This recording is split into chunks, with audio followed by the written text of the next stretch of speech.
Guitarist, songwriter and vocalist Johnny Allen Hendrix, better known as Jimi Hendrix, was an American.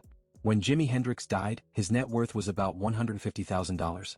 However, his estate has grown due to the many posthumous releases and was worth over $100 million in 2024. He is considered by many to be the best guitarist in popular music history and one of the most significant performers of the 20th century.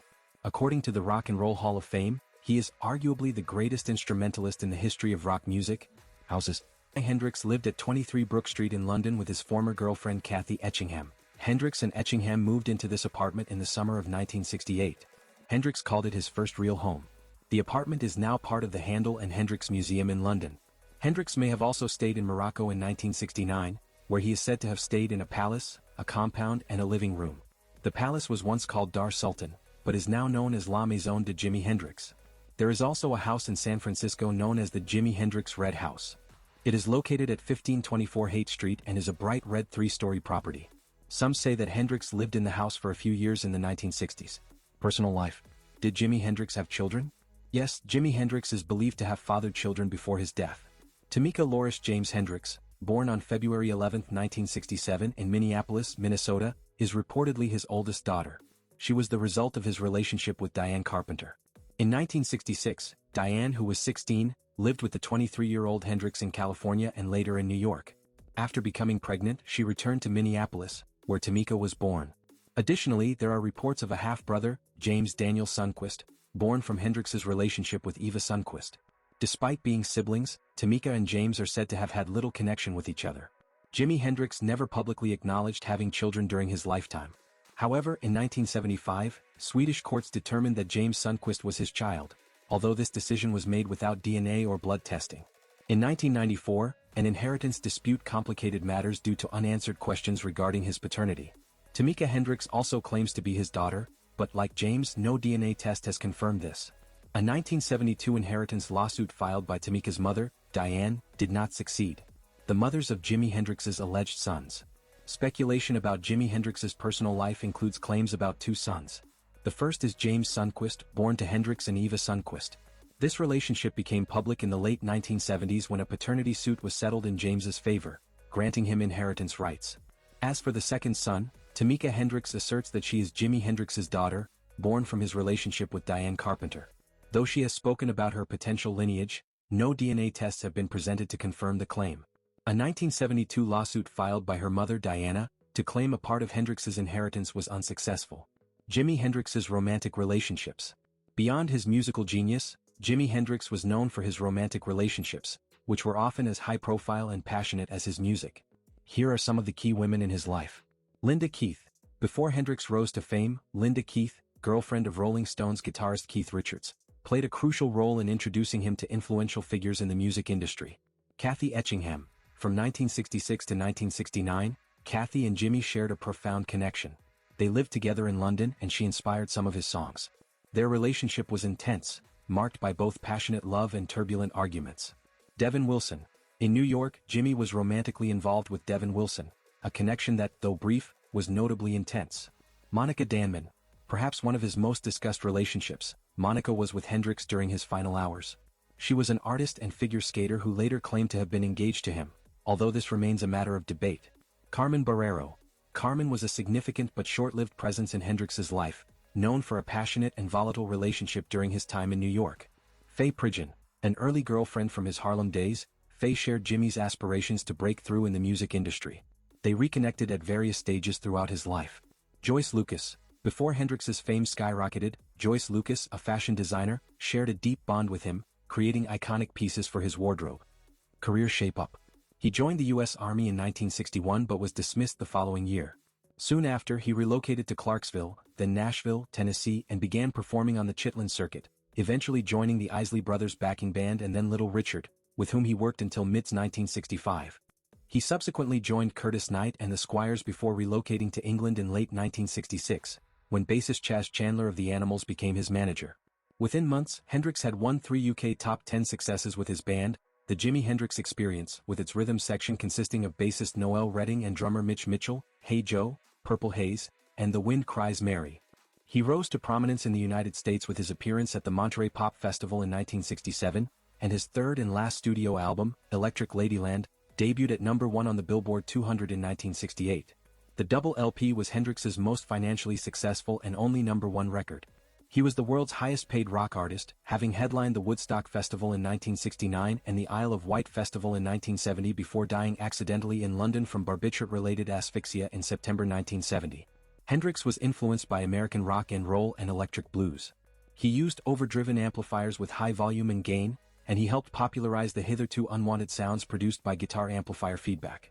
He was also one of the first guitarists to employ tone-altering effects units in popular rock, including fuzz distortion, Octavia, wah-wah, and uni-vibe.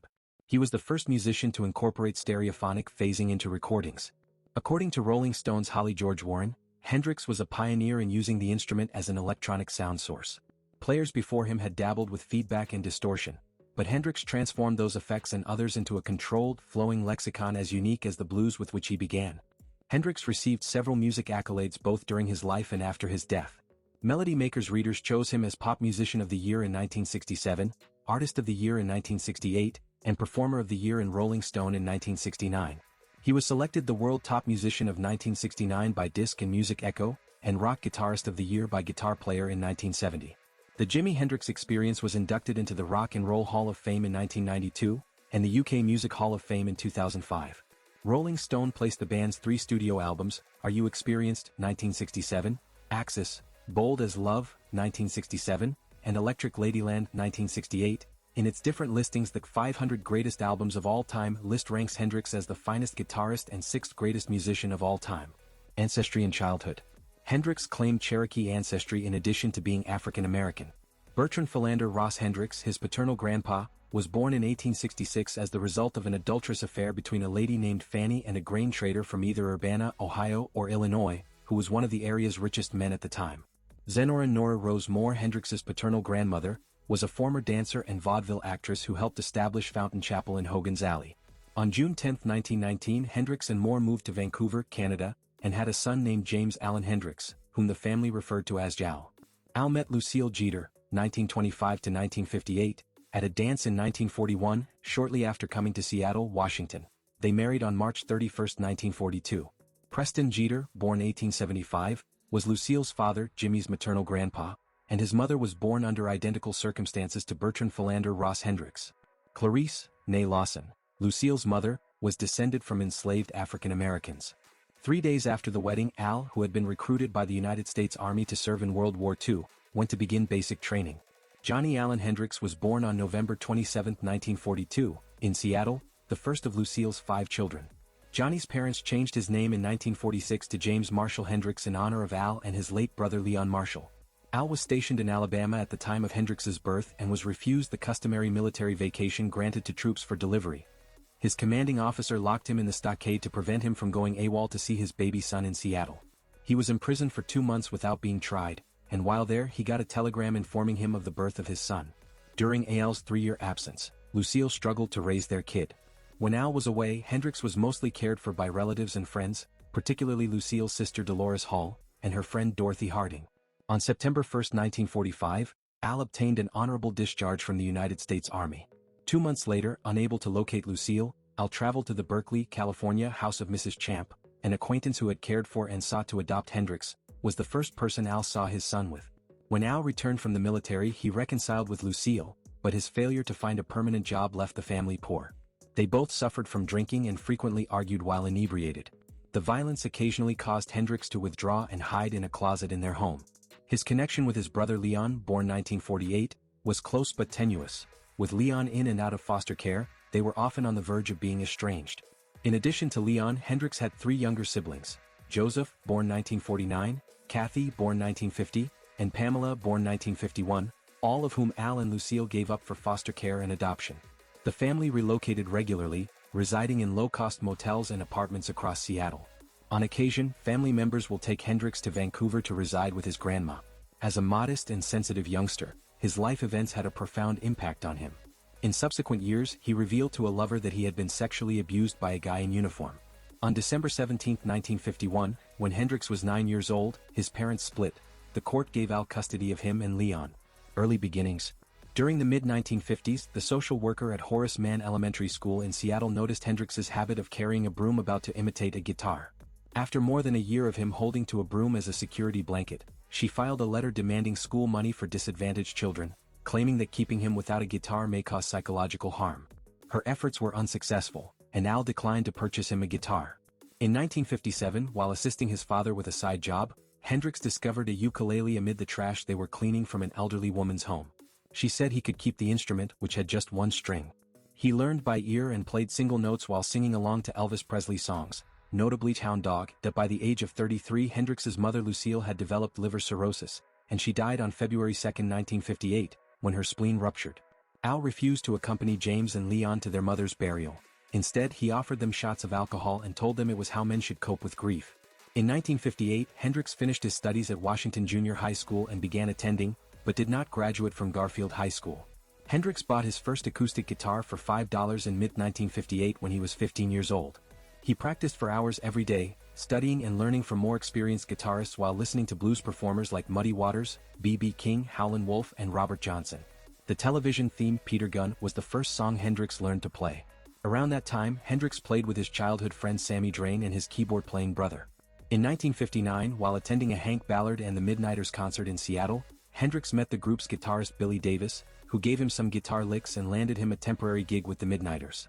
They stayed friends until Hendrix died in 1970. Hendrix founded his first band, the Velvet Ones, shortly after acquiring an acoustic guitar. Without an electric guitar, he could hardly be heard above the rest of the band. After approximately 3 months, he decided he needed an electric guitar. In mid-1959, his father caved and purchased him a white Supro Ozark.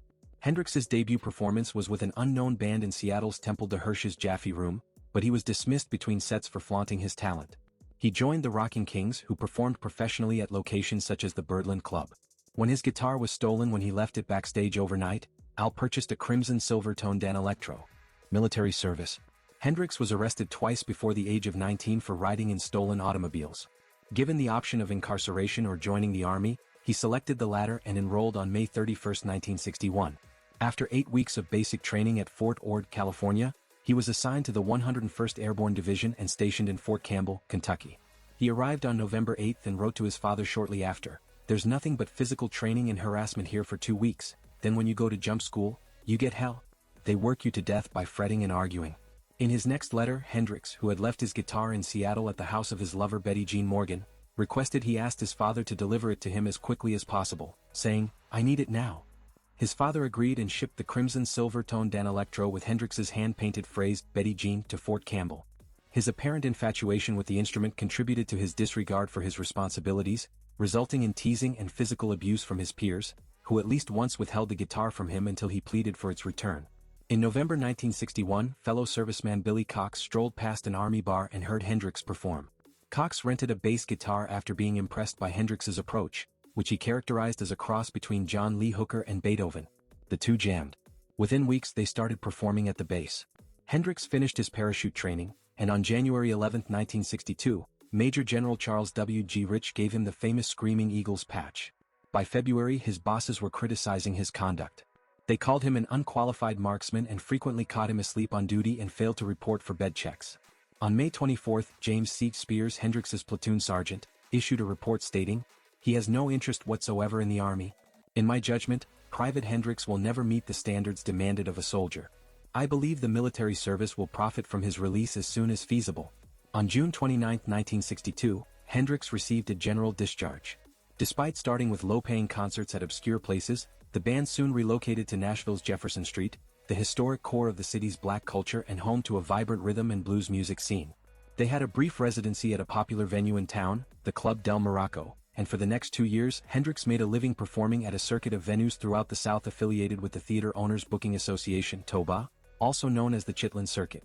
In addition to his band, Hendrix worked as a supporting musician for several soul, R&B and blues artists, including Wilson Pickett, Slim Harpo, Sam Cooke, Ike and Tina Turner, and Jackie Wilson. In January 1964, Hendrix chose to go out on his own after believing he had outgrown the circuit creatively and being irritated by having to obey bandleaders' restrictions. He moved into the Hotel Teresa in Harlem, where he met Lithophane Pridgeon aka Faye, who later became his girlfriend. Pridgeon, a Harlem resident with contacts in the local music scene, offered him refuge, support, and encouragement. Hendrix also met the Allen twins, Arthur and Albert. In February 1964, Hendrix earned first place in the Apollo Theater amateur competition. To acquire a job, he performed with numerous bands on the Harlem club scene.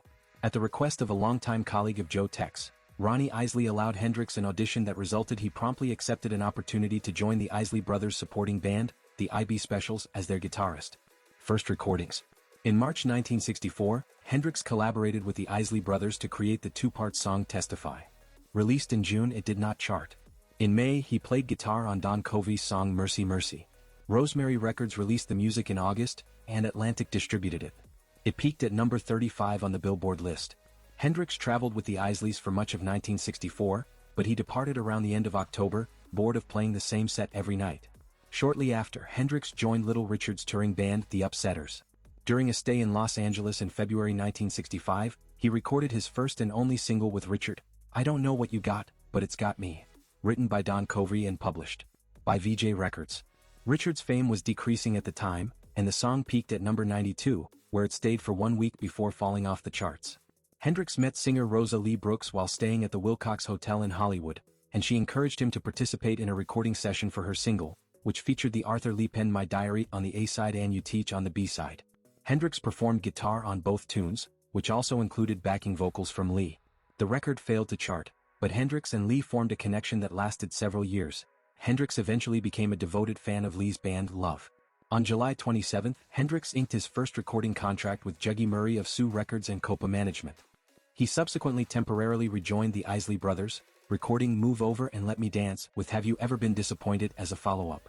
Later that year he joined Curtis Knight and the Squires, a New York-based R&B band, after meeting Knight in a hotel lobby where they were both staying. Hendrix played with them for 8 months. He and Knight recorded the song How Would You Feel in October 1965, which was backed with Welcome Home. Despite his 2-year commitment with Sue, Hendrix agreed to a 3-year recording contract with entrepreneur Ed Chalpin on October 15. While the connection with Chalpin was brief, his contract remained in force, causing Hendrix legal and professional troubles. During his tenure with Knight, Hendrix temporarily toured with Joey D and the Starlighters and collaborated with King Curtis on various songs, including Ray Sharp's 2-part hit Help Me. Hendrix received his first composer credit for 2 instrumentals, Hornet's Nest and Knock Yourself Out, which were issued as a Curtis Knight and the Squires single in 1966. Feeling constrained by his experiences as an R&B sideman, Hendrix relocated to Greenwich Village in New York City in 1966, where there was a dynamic and diverse music scene. In June he started his band Jimmy James and the Blue Flames, with future Spirit guitarist Randy California. The Blue Flames performed at many New York bars, and Hendrix began perfecting his guitar approach and content, which he would later employ with the experience. They performed some of their final shows in September at the Café Au Go-Go in Manhattan, backing up a singer and guitarist known as John Hammond at the time. The Jimi Hendrix Experience, UK success. Chandler booked the experience to accompany Johnny Hallyday on a brief tour of France in mid-October 1966. Thus, on October 13, 1966, the Jimi Hendrix Experience had their debut gig at the Novelty in Évreux. The band's oldest known recording is their well-greeted 15-minute performance on October 18 at Paris Olympia Theatre. In late October, The Who's managers Kit Lambert and Chris Stamp signed the Experience to their newly created label, Track Records, and the group recorded their debut song, Hey Joe, on October 23. On November 2, Hendrix recorded his first compositional effort since landing in England, Stone Free. According to an enduring urban legend in the United Kingdom, a plausible explanation for the wild parakeets that have arisen in the country since the mid-20th century might be a single pair of birds released by Hendrix on Carnaby Street in the 1960s. However, research that mapped historical news accounts of bird sightings found that the myth is not accurate. Following the success of their first 2 singles, Hey Joey and Purple Haze in the UK charts, the Experience began working on a full-length album. Recording in London began at D Lane Lea Studios before moving to the famed Olympic Studios. The album Are You Experienced has a variety of musical styles, including blues compositions like Red House and R&B songs like Remember. It also included the experimental science fiction composition Third Stone from the Sun, as well as the title track's postmodern soundscapes, which included significant reverse guitar and percussion. I Don't Live Today was a vehicle for Hendrix's guitar feedback improvisation, while Mitchell's drumming propelled Fire. Although famous in Europe at the time, the Experience's debut US hit, Hey Joe, failed to make the Billboard Hot 100 list when it was released on May 1, 1967. McCartney suggested them to the Monterey Pop Festival organizers, which enhanced their fortunes. He argued that the event would be completed without Hendrix, whom he referred to as an absolute ace on the guitar. McCartney agreed to join the board of directors on the condition that the experience play at the festival in mid-June. On June 18, 1967, Brian Jones introduced Hendrix as the most exciting performer he had ever heard, and he launched with a rapid rendition of Howlin' Wolf's song Killing Floor, wearing what Chadwick characterized as clothes as exotic as any on display elsewhere.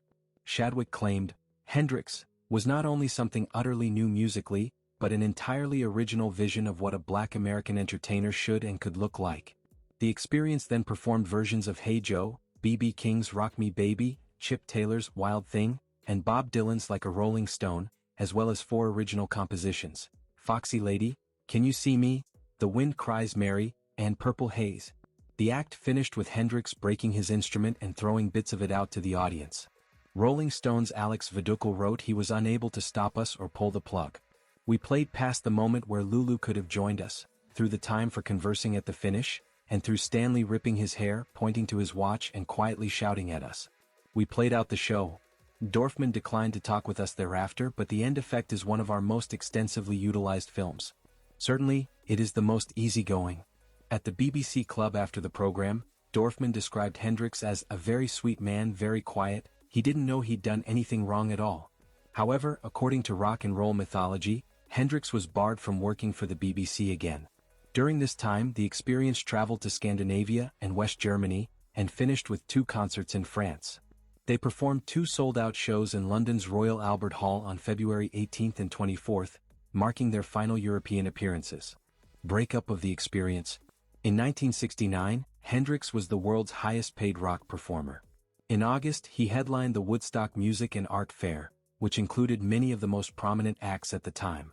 Larry Lee, a rhythm guitarist, and Juma Sultan and Jerry Velez, conga players, joined him for the show. The band practiced for less than 2 weeks before the concert, and Mitchell claims they never connected musically.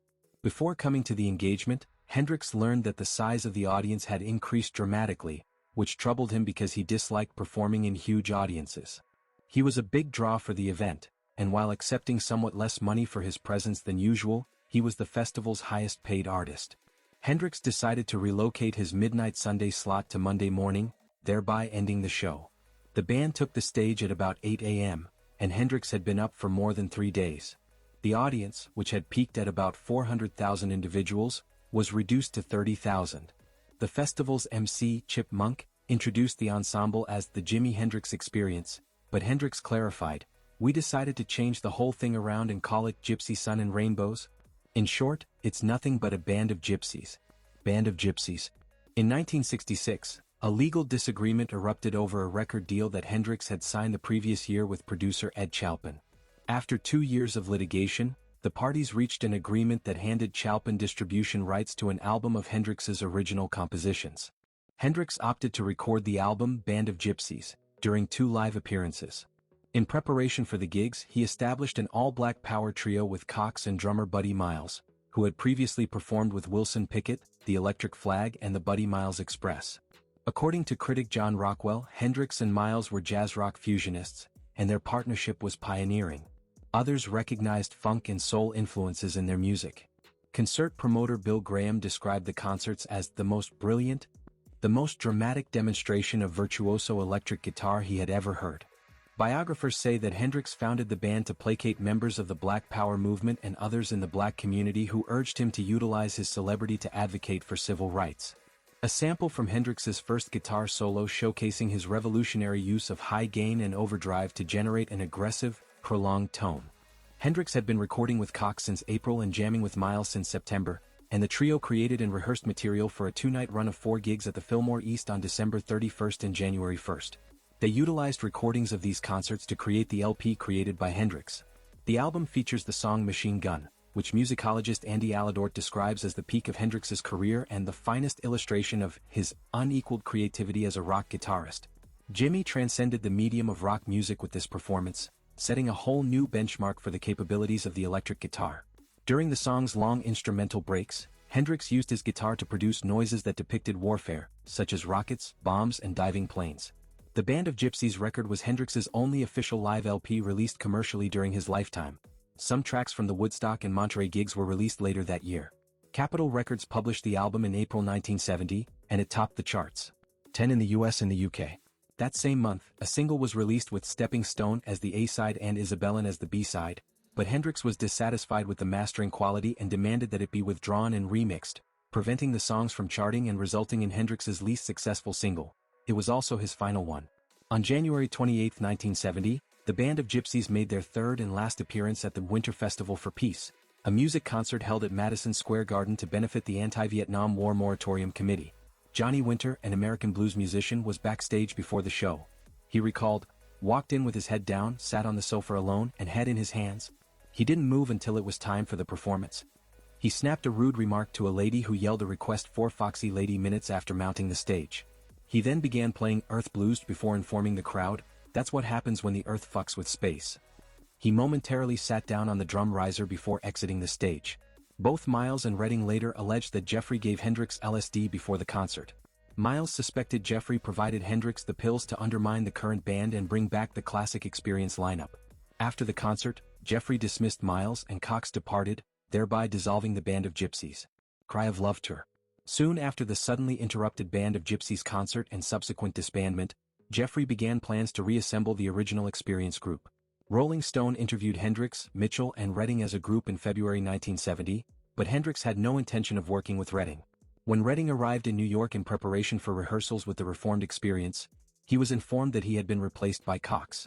In an interview with Rolling Stone's Keith Altham, Hendrix explained the choice, saying, "It's nothing personal against Noel, but we finished what we were doing with the Experience, and Billy's style of playing suits the new group better." Although no official moniker was ever selected for the group of Hendrix, Mitchell and Cox, promoters frequently billed they are known as the Jimi Hendrix Experience or just Jimi Hendrix. Electric Lady Studios. In 1968, Hendrix and Jeffrey partnered together to buy the Generation Club in Greenwich Village. They had intended to reopen the institution, but an investigation of Hendrix's costs found that he had incurred outrageous prices by block booking recording facilities for extended sessions at peak rates, so they opted to turn the premises into his studio. Hendrix could then work as much as he wanted while lowering his recording costs, which had reached an estimated $300,000 per year. John Storick, an architect and acoustician, constructed Electric Lady Studios for Hendrix, who ordered that straight angles be avoided wherever feasible. Storick envisioned a peaceful ambience for the studio, complete with circular windows, an ambient lighting system and a psychedelic mural. Encourage Hendrix's inventiveness. The project took twice as long as anticipated and cost twice as much as Hendrix and Jeffrey expected, with a total expenditure of $1 million. Death, postmortem and burial. Details of Hendrix's last days and death are contested. He spent much of September 17, 1970, in London with Monica Danman, the sole one there during his last hours. Danman stated that she prepared a supper for them at her suite at the Samarkand Hotel around 11 p.m., and they shared a bottle of wine. She took him to an acquaintance's house at about 1:45 a.m., where he stayed for about an hour before picking him up and driving him back to her flat around 3 a.m. She stated that they spoke until approximately 7 a.m. when they fell asleep. Danman awakened at about 11 a.m. and saw Hendrix breathing but unconscious and unresponsive. She contacted an ambulance at 11:18 a.m., and it came 9 minutes later. Paramedics took Hendrix to St. Mary Abbott's Hospital, where Dr. John Bannister declared him dead at 12:45 p.m. on September 18. Coroner Gavin Thurston ordered a post-mortem examination, which was completed on September 21 by forensic pathologist Robert Donald Tier. Thurston ended the inquest on September 28, concluding that Hendrix inhaled his vomit and died of suffocation while drunk with barbiturates. He rendered an open verdict, citing insufficient evidence of the circumstances. Danman later disclosed that Hendrix had taken 9 of her prescription Vesparax sleeping medications, which is 18 times the authorized quantity. Desmond Henley embalmed Hendrix's body, which was transported to Seattle on September 29. On Thursday, October 1, Hendrix's relatives and friends conducted a ceremony at Dunlap Baptist Church in Seattle's Rainier Valley. His remains were interred at Greenwood Cemetery in adjacent Renton, which also houses his mother's tomb. Family and friends arrived in 24 limos, and almost 200 people attended the funeral, including Mitch Mitchell, Noel Redding, Miles Davis, John Hammond, and Johnny Winter. Hendrix is sometimes mentioned as an example of an alleged disproportionate number of musicians who died at the age of 27, including Brian Jones, Alan Wilson, Jim Morrison, and Janis Joplin within the same period, a phenomenon known as the 27 Club. That's about the legendary Jimi Hendrix. If you liked the video, give us thumbs up. Do not forget to share with your family and friends. It will help us a lot to get feedback from you. Subscribe and click on the bell notification for more content like this.